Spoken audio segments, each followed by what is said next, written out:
Shalom, salam damai sejahtera Bapak Ibu, Saudara dan Saudariku seiman. Semoga saya menjumpai Anda semuanya dalam keadaan yang sehat walafiat, tetap semangat, tetap tersenyum, tetap berpengharapan pada Tuhan kita Yesus Kristus yang kita imani, yang sabdanya mau kita pahami dan kenal lebih baik, dan yang mau kita hayati dalam sikap hidup kita setiap hari.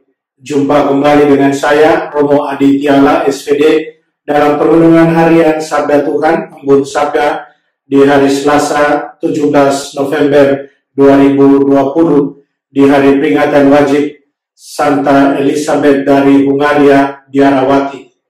Saudara dan saudariku seiman, hari ini saya ajak kita semua untuk merenungkan soal mengenal Yesus membutuhkan satu proses. Mengenal Yesus membutuhkan satu perjuangan. Kalau kita mau mengenal Yesus secara sungguh, kita harus berjuang untuk itu. Dan perjuangan itu akan kita contoh perjuangannya Sakeus dalam Injil yang akan kita dengar hari ini. Bagaimana proses dia mengenal Yesus, mengimani, dan kemudian dia bertobat dan menjadi seorang yang luar biasa, menjadi orang yang diselamatkan. Seperti kata Yesus dalam Injil, terjadi keselamatan dalam rumah ini, dalam rumahnya Sakeus. Sakeus dan keluarganya diselamatkan, dan itu butuh perjuangan bagaimana dia berproses untuk sampai pada titik itu. Saudara dan saudariku seiman, ada beberapa poin penting dari cerita Sakeus ini. Poin yang pertama, Sakeus, hemat saya, dia sudah mendengar banyak tentang Yesus, dan dia kemudian menyimpan hasrat terdalam untuk bertemu secara langsung dengan Yesus. Dia ingin melihat dari dekat siapakah Yesus itu, bagaimana sosok Yesus itu.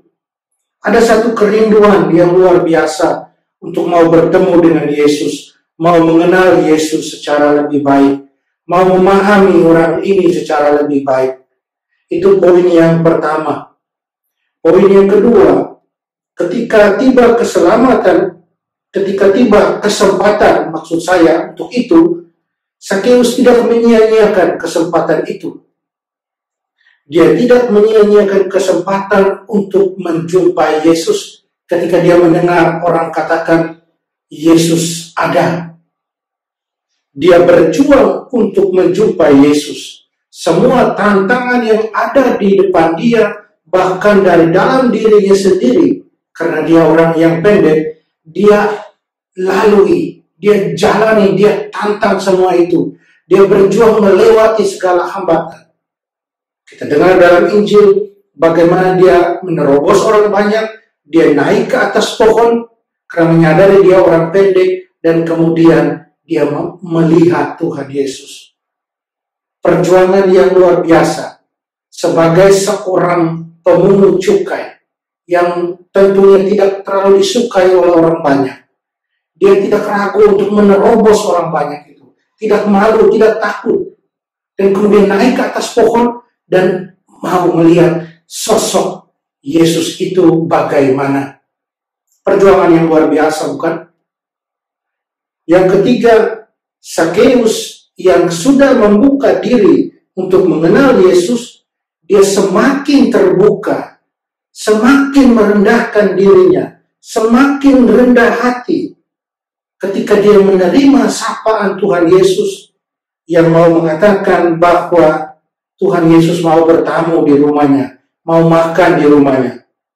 Satu hal yang tentunya hemat saya dia tidak sangka-sangka. Tapi Tuhan Yesus buka percakapan dengan dia.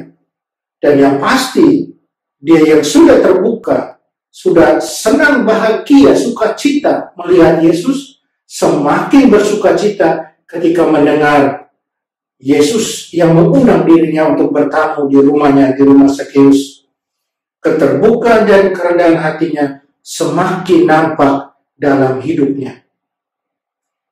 Dan poin yang keempat, keselamatan yang sudah dia peroleh kesukacitaan, kebahagiaan yang sudah dia dapat, semakin dia respon dengan aksi imannya. Dia katakan bahwa dia akan memberikan separuh hartanya kepada orang miskin dan mengganti 4 kali lipat pada orang-orang yang dia peras. Satu aksi iman yang luar biasa yang Zakheus buat karena perjumpaannya yang luar biasa dengan Tuhan Yesus, karena sukacitanya, dan dia mau bertobat untuk kembali pada jalannya Tuhan. Kerinduan hasratnya bertemu dengan Tuhan mencapai pemenuhannya. Sukacita luar biasa ada pada dia. Dan Yesus sendiri katakan terjadi keselamatan dalam rumah ini, dalam rumah Zakheus. Saudara dan saudariku seiman, terus bagaimana dengan kita, dengan saya dan Anda? Saya kira satu contoh baik yang Zakheus berikan. Mari kita jadi seperti Zakheus, yang selalu berjuang, berusaha mengenal Tuhan Yesus secara lebih baik. Kita sudah dibaptis, tapi belum tentu kita kenal Tuhan Yesus dengan lebih baik. Mari kita berjuang untuk itu. Kita lalui segala tantangan dengan kekuatan Tuhan. Kita lalui semua itu untuk mengenal Tuhan lebih baik. Dan kita buka hati kita. Kita buka diri kita. Kita rendah hati untuk semakin tulus, dengan hati tulus menerima segala firman yang Tuhan berikan kepada kita, agar membantu kita mengenal Dia secara lebih dalam, agar membawa kita kepada pertobatan yang sejati, sehingga kita boleh menghasilkan buah kasih, menghasilkan aksi iman seperti yang dibuat oleh Zakheus, menghasilkan buah kasih, berbelas kasih pada orang lain. Mari kita mohon kekuatan dari Tuhan agar kita boleh mencontohi Zakheus, seorang yang pendek, pemungut cukai, tapi dia menemukan kesukacitaan ketika bertemu Yesus. Perjuangan imannya, itulah yang harus kita contohi. Mari kita mohon kekuatan dari Tuhan, kita berdoa. Bapa dalam surga, terima kasih atas segala rahmat, kasih cinta yang sudah kami peroleh. Bantulah kami agar selalu terbuka pada sapaan keselamatan daripadamu. Dan kami siap untuk memperbarui diri kami siap memperbarui diri kami dengan jalan pertobatan, agar kami boleh bersuka cita, karena Engkau ada bersama kami, karena kami boleh kemudian menjadi terus setia sebagai murid-murid Putra-Mu. Bantulah kami ya Allah, tolonglah kami. Amin. Mari kita mohon kekuatan dari Tuhan. Tuhan sertamu, kita sekalian, semua yang kita sayangi, kita kasih usaha kita untuk terus setia sebagai murid-murid Tuhan. Usaha kita untuk semakin memahami, mengenal Tuhan secara lebih baik. Dilindungi, dibimbing, dan diberkati Allah yang Maha Kuasa, Bapa dan Putra dan Roh Kudus. Amin.